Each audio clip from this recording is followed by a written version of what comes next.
host, J Decay. And I'm Luke from Black Mountain. And I'm Cat Decay. We're here on episode 68, where we pay tribute to Hobbs and catch up with Aron Weaver from Wolves in the Throne Room, and talk about all the other bands playing in what we've coined Gig-tember. So, as most of you out there have probably heard, Australian metal icon Peter Hobbs of Hobbs Angels of Death has died at age 58. Hobbs passed away on Monday the 21st of October.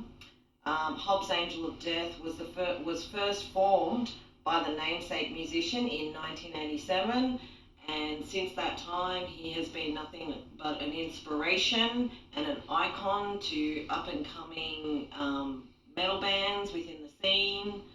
And I know that you guys both have some stories of hanging out with Hobbs.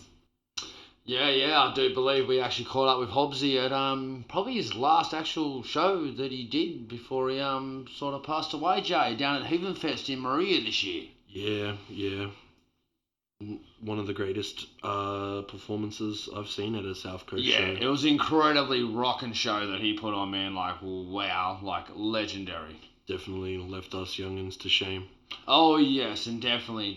Especially the next day when I woke up first thing in the morning, walk out of my room, and there is Hobbsy still partying hard like he does.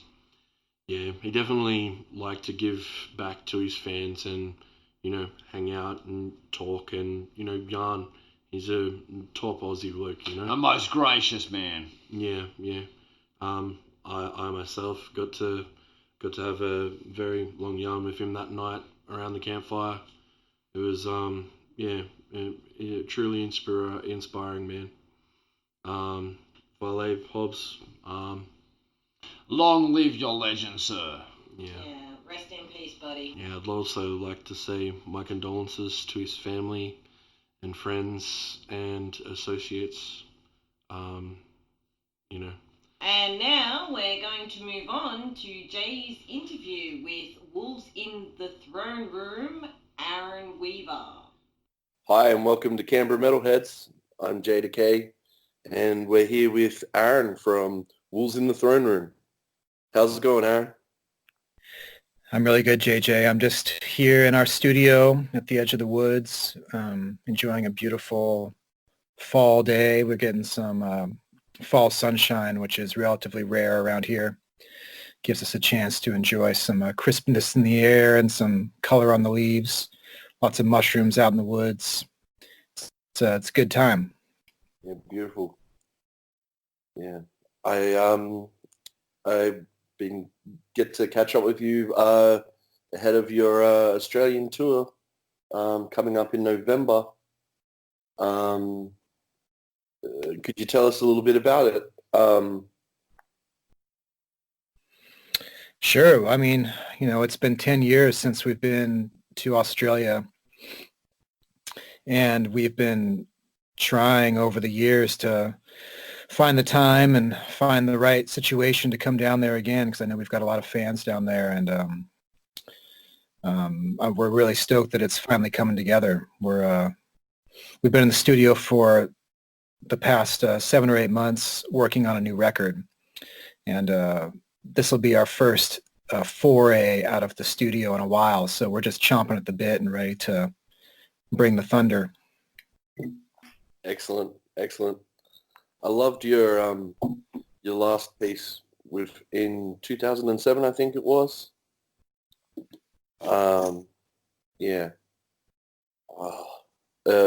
Amazing. Been into you guys since about 2009, I think. I've seen you guys here. Oh, cool. Yeah. It might have been 9 or 10. I forget. But yeah, you guys have been a massive influence on myself and my bands as well. Cool, man. That's great to hear. Thank you. Yeah. Could you tell us a bit about your new album? Well, let's see here. The one we're working on now, or the new album that's been released in the world, Thrice Woven? The one that you've been recording, since that's Sure. what you're doing in the studio, and we'll get back to Thrice Woven in a moment. Yeah, man, for sure. Yeah, every musician has these two sides. We have the side that people see on stage when we do our live rituals. And then, of course, there's the studio side, which is really different. It's so personal and so intensive and almost monastic or something. It's just me and Nathan and Cody just trapped in the cage together, hammering and hammering on this music, just trying to get it perfect. And it's amazing. We're so lucky to have our own recording studio. And we recorded most of Thrice Woven here. And we're going to do most of this record here as well. And it's just everything to us. It's our power source. It's our spiritual hub. It's the place where we do our work. It's a really magical place.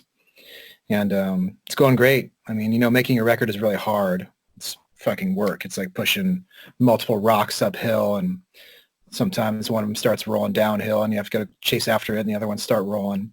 But that's just the way it goes, man. Like, you're an artist, you're a musician, you know how it is. It's just hard. It's work. Yeah. But we relish it. It's what keeps our chops sharp and keeps us strong to always take on new challenges and always push ourselves with every recording we do, every tour we do. Always try to do something else to up the bar and go deeper with our music and I don't know, the spirituality behind it. Excellent. Yeah, Thrice Woven was amazing. You guys, when was it released? 2017? Let's see. Yeah, that's right. I think so. Man, I'm famously not connected to time. Yeah. I'm the same. Yeah. I think it's a good. Some of us are just like that, and I think that maybe it's good that we're operating on a different frequency. I know it was in September. Yeah. So this new one will be coming out about 3 years to the day after Thrice Woven came out, if everything stays on schedule. Awesome. Yeah, we you guys have been on tour before heading into the studio in Europe, right? Yeah, a while back. Feels like a long time ago now. Yeah, that run with Behemoth and At the Gates, and that was in the U.S. and Europe, and that was a fucking killer lineup. Yeah, man, we've been huge fans of At the Gates for years and years.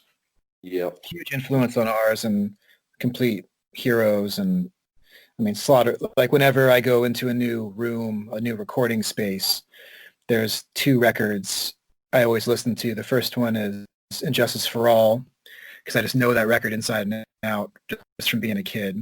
And the second one is Slaughter of the Soul, because I just love the way it sounds. And I can always tell, if I go into a new space, a new studio, I can always tell, like, oh, yeah, this room's got a little bump at this frequency, or it's got a little dip at this frequency. So I mean, that was killer to be able to go on the road with those guys. And Behemoth, man, that's a band that I'd never really checked out. Yep. And, they present this sort of, I don't know, that maybe they're kind of more of a commercial band in a lot of ways. Yeah. But I just couldn't have been more impressed and blown away by what they do. Like, it's just a really impressive group of people, and they just work so fucking hard. And I found that really inspirational. Yeah, that's awesome, man. I got to open for At the Gates a couple of months back and finally meet them. I've again, Slaughter of the Soul is one of my favorite albums of all time. Influenced me from '96. You know what I mean? Yeah, oh yeah, it's a flawless record for sure. Yeah. I tried to talk with Frederick Nordstrom there for a little while to produce our album with my band. Oh, cool. But yeah, a little bit out of our league at the moment. But yeah, man, those Swedes are tapped into some very pure metal source. Yeah. And yeah, just seeing some of the posts from Nurgle from Behemoth is pretty crazy. They definitely seem like they're next level switched on with work ethic and things like that. Yeah, they're going for it. Yeah. Can you tell us a little bit more? You're talking tapping into the source, and your studio being close to the forest and things. Is there other things that kind of give you big influence? Yeah, of course. Like, I think mythology is a huge inspiration and influence, and not just Northern European mythology, but stories from all over, all the old stories, going back to the most ancient times. That gives me a lot of inspiration and find a lot of wisdom there. Yeah. Yeah, those two things, man, like mythology and stories and the forest, just the spirits in the forest. You know, there's strong spirits here, the different trees and animals and plants. I've just lived here for a long time in this very same piece of woods. Like I grew up here, just around the corner from where our studio is now. So I've been in the same forest for 40 years, and watching it grow and growing together, and just deepening the relationship and deepening the connection. Love it.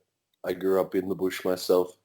I come from the south coast here in near Canberra. I lived on the Monga State Forest for a long time. It's very bushland. You still love it. It's amazing when you can get in touch, you know?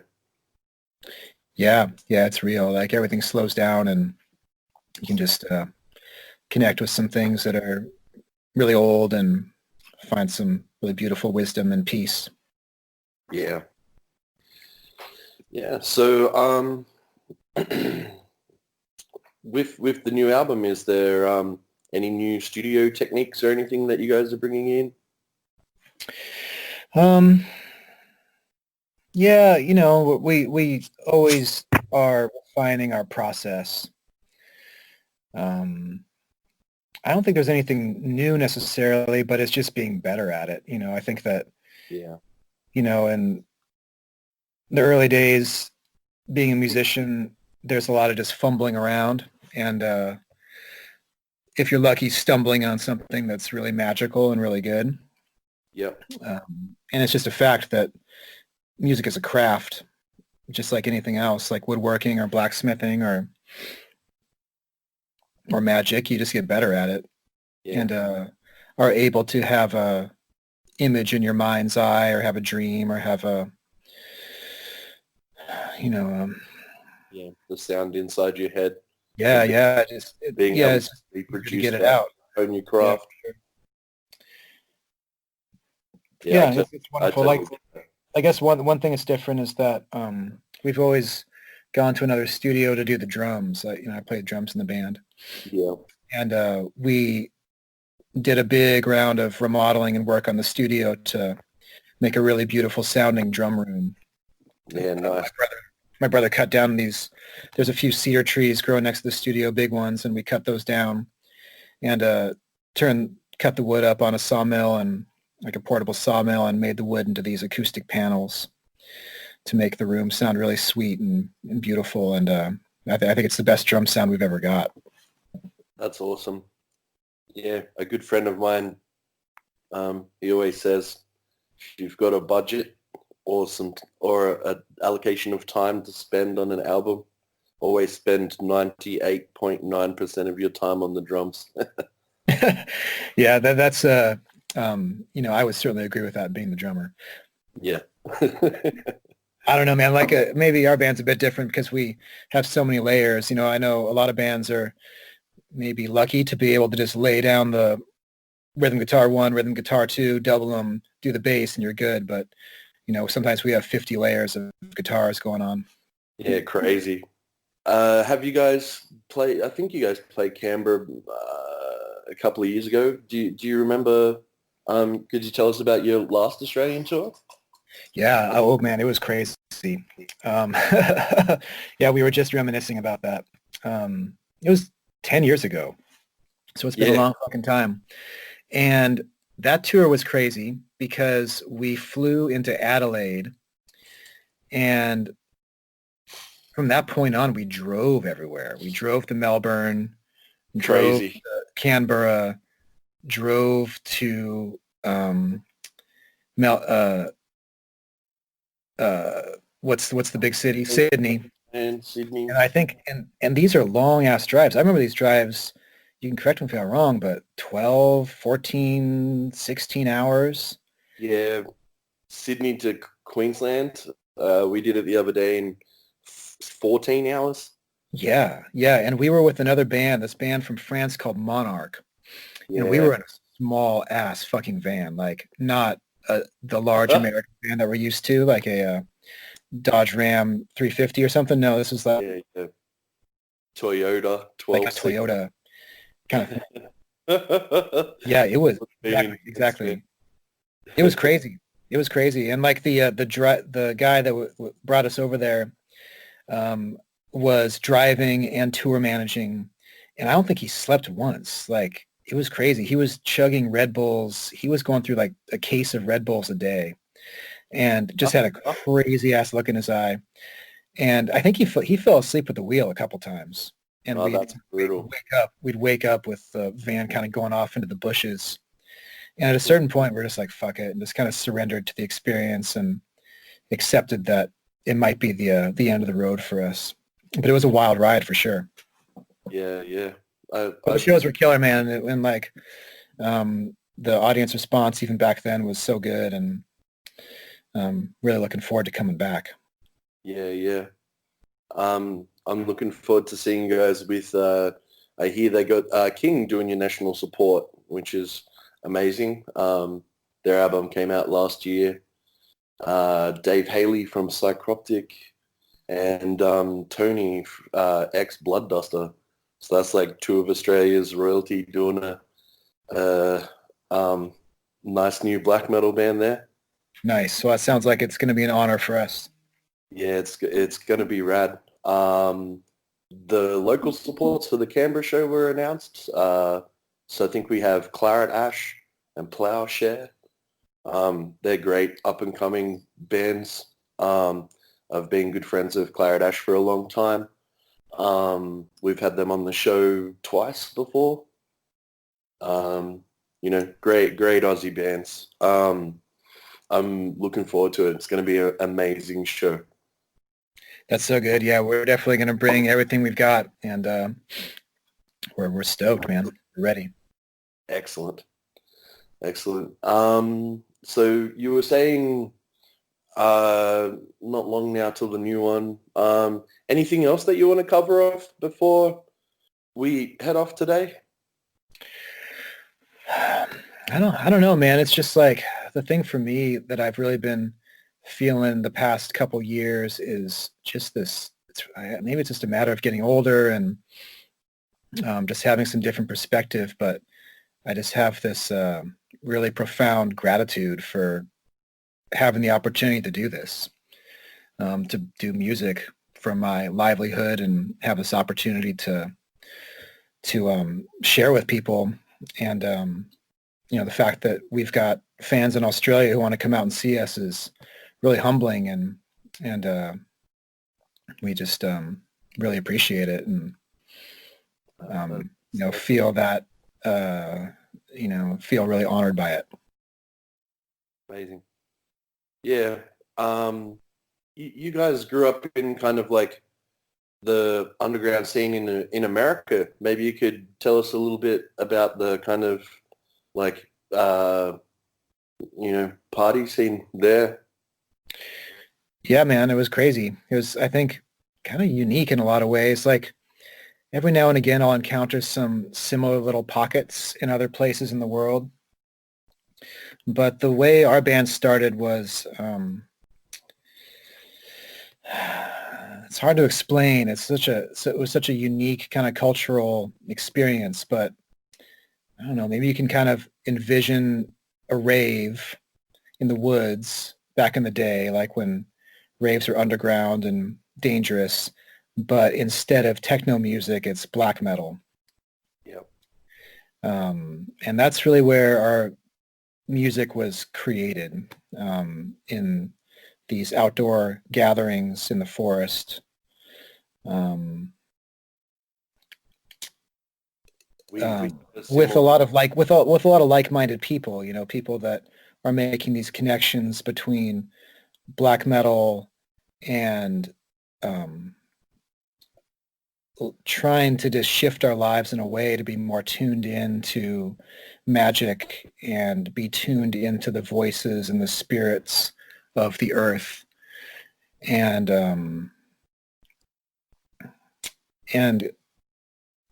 trying to find something that's, I don't know, maybe really pure and really coming from the heart and is coming up out of the earth instead of, coming down from somewhere else. It was music that we felt called to make.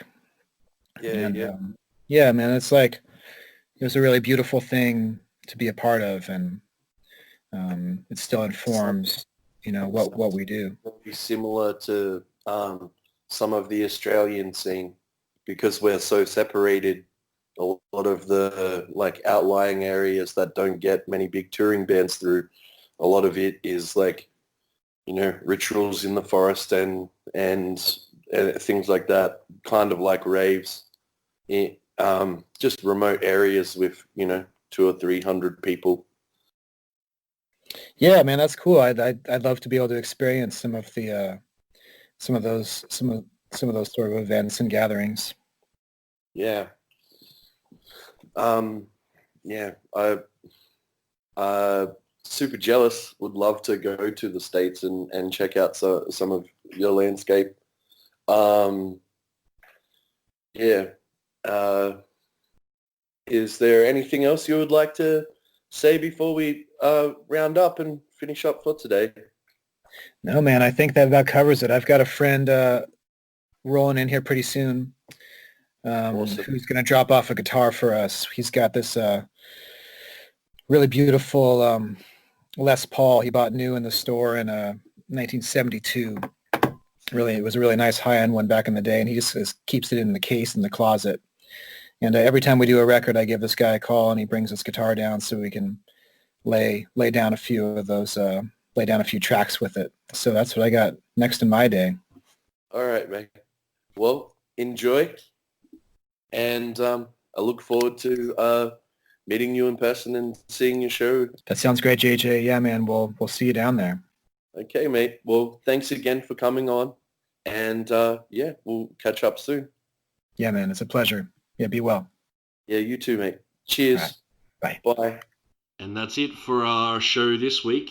We got to catch up with Aron Weaver from Wolves in the Throne Room and pay tribute to Hobbs from Hobbs Angel of Death. Rest in peace, you legend. Yeah, peace out, brother.